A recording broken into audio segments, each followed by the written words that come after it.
New at noon, 3 people face charges today accused of witness tampering and sexual abuse of a child.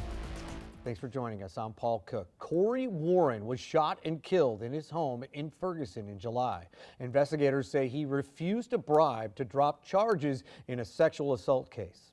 5 on your side's Megan Kernan is live at the Ferguson Police Department, where prosecutors just announced the indictments.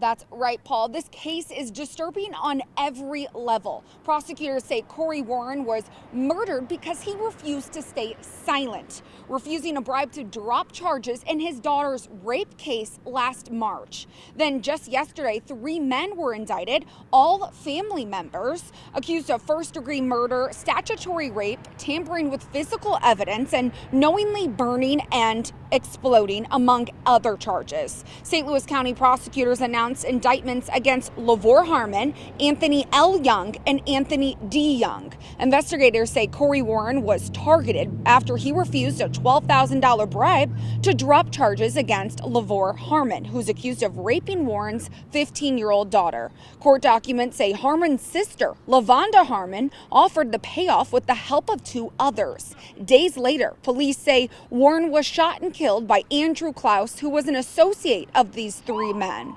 Then, in a shocking twist, Klaus was found murdered hours later in St. Louis, and a burned white Kia was linked to the crimes. Prosecutors say all 3 men were working together in both murders.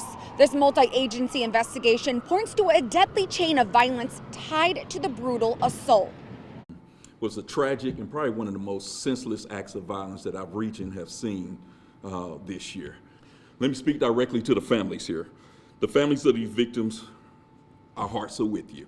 And it was with them in every part of this case. So every interview, every search warrant that was conducted, the pain of these victims of what they shared, the families of these victims, what they shared, it was always at the forefront.